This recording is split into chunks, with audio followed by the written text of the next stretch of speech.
we did it. We beat the game on hardcore mode. You know, Brendan, you'll never beat the game on hardcore mode. Brendan, you seem like an easy difficulty kind of guy. He probably played on assisted. No, but I proved you guys wrong. I don't know who said I couldn't do it, but somebody probably did. Resident Evil month, it's over. But no, for real, I just wanted to talk about Resident Evil 2. We played on hardcore mode last night, and that was the first time I played through the game on hardcore mode, and we did it live on stream. And you know, it went okay, it went well. Oh fuck, I didn't even see this dude.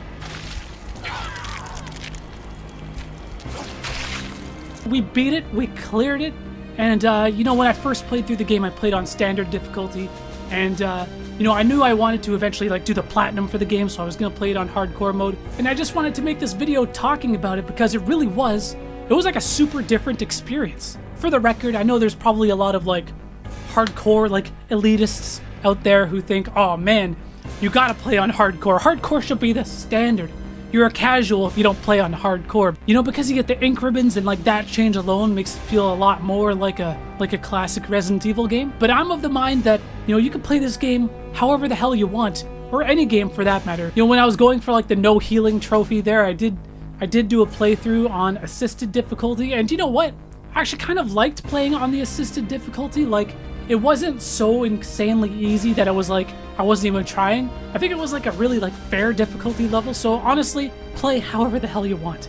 But back to my hardcore run, I'm not gonna lie, I died to the very first zombie in the game at the gas station. It was ridiculous, and I was super confident. I'm just like, oh yeah, we're gonna get an S. You know, maybe we won't get an S+ on this run, but you know, we could probably get an S, no problem. And then I got instantly silenced, instantly like humbled, because I was shooting this zombie, I was landing those headshots, and he was just like not staggering. Get the shit out of here.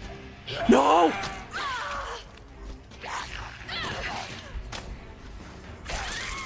He was just not staggering, and I ended up dying to the very first zombie. You really need to approach every situation just a little bit differently when you're playing on a hardcore mode, just because everything is a threat. And definitely like knowing the game and knowing like enemy behaviors and stuff like that definitely will help you out. You know, I was afraid of like the sewer section, for instance. I was a little worried about the sewer section, but I made it through the sewer section with no deaths. I was totally fine. It was actually, in my opinion, one of the easier parts of the game for me, just because, you know, I have it down. I know exactly where to go, what route to take, you know, and you can avoid so many of like the big G adult monsters. Even lickers, knowing their behavior, they're really easy to avoid and they're really easy to get around. You don't have to kill them. Truth be told, I think I died more than anything. I think I died to regular zombies. Regular zombies, they'll take you, if you get hit once, you're down in danger.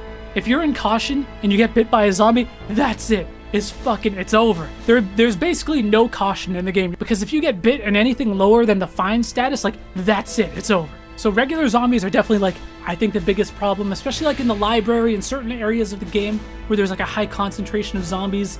So my strategy was actually worked out really well.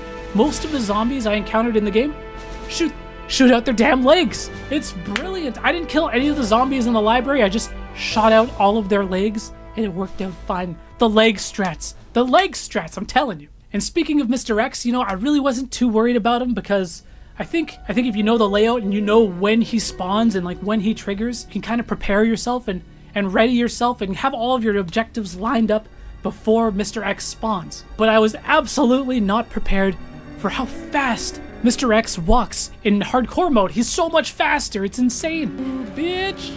He's so much faster, he's so fast. What the shit? So preparation is key, especially if you're doing a hardcore run. Like, major shoutouts, major props to people who did their first initial playthrough of the game on hardcore mode. That I wouldn't do. It's too much. And of course, there's no autosave in hardcore mode. That's like one of the biggest features, I guess, of that difficulty. So you have to use these ink ribbons, just like in classic Resident Evil. The thing about these ink ribbons, though, is now you gotta worry about those ink ribbons taking up inventory space. And another problem is, usually, like, placed throughout the game, those ink ribbons take the place of like where you would find another item. Like, instead of ammo being there, now you're gonna find an ink ribbon there. And so ammo is even more scarce in hardcore mode, and the enemies take more damage to take down, It's like it is a far more grueling challenge than playing on standard. I was really feeling the stress of like inventory management. Not only do you need to now pick up ink ribbons and ammo is more scarce, but now you also get fewer hip pouch like inventory expansions. Several points throughout the game I'm expecting, oh, the next inventory expansion is just right here, but no, it's gone. You only get 2. There was only 2 that I found.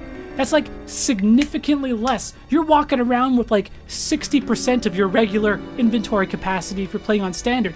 It's a huge thing you need to adjust to. It makes your planning and decision making that much more different and difficult because it's like, okay, do I pick up this gunpowder? Do I pick up this ammo or something like that? Because there might be a key item I'll need to pick up later on instead. But, you know, all things considered, we were doing fine. We were getting through it. We were actually making very good time. We were making excellent time. And then we got to a couple of the final boss fights. And for the record, I was playing as Claire, so we were on the train platform with the minigun trying to take out the 4th version of Birkin.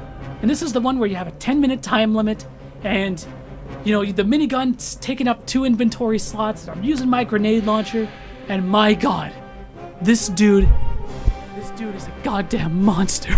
Birkin took so much ammo and damage. He was such a tank. The entire playthrough is archived on my second channel if you guys want to check it out. But I was stuck on that fight for like an hour. And I was running out of inventory space. And it wasn't due to like a lack of ammunition. I pumped 400 rounds with the minigun into him.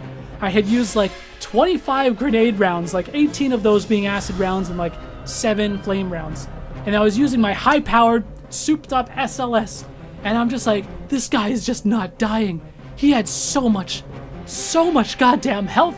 And it took me on my 6th try to do it. And 6 tries, that doesn't sound that bad. But it is bad when you consider that like every one of these attempts lasted like the full fucking 10 minutes. I would go right down to the wire every single time, and being left with just my pistol, just handgun ammo. I've expelled all of my ammunition. And like he still wouldn't die. It was like the longest, most grueling boss battle. Like, I'm not gonna lie, the fight kicked my ass. But we eventually got it. We figured it out, and it was super satisfying once we finally got the credits to roll. We got under 3 hours and 30 minutes, which, from what I understood, meant an S. But, but no, on hardcore difficulty, 2 hours and 30 minutes. I was like, what? Holy shit, 2 hours and 30 minutes? That final boss fight alone was 2 hours and 30 minutes. What the shit? So we gotta do it again, but I'm still glad that we got through it, and I wanted to share my experience with you guys because, you know, it just goes to show that the more you put into a game, you know, there's not every game is like this, but you know, there are certain games where you get more out of it the more you put into it. I think like fighting games and RPGs are just like real key examples of that. And every so often you'll get a single player game that can do the same thing. And it's not an easy thing to do. It takes a real special game in order to do that. And it just kind of shows like the lightning in a bottle that Capcom captured with this game. It really is something special. You know, some people were asking me, because I did my Resident Evil top 10 list, it's like, where do I put Resident Evil 2 Remake now in that like top 10 list? Where does it rank? How does it stack up against the rest of the games in the series? And like, the game's been out for about a week. I think it's too soon to place it officially, but at the same time, I know it's up there. It is real high up there because I am in love with this game. It's the gift that keeps on giving. Anyways, I just wanted to share my hardcore Resident Evil 2 experience with you guys. Let me know if you guys have played it on hardcore mode, and we'll be back with more videos very, very soon. Peace out.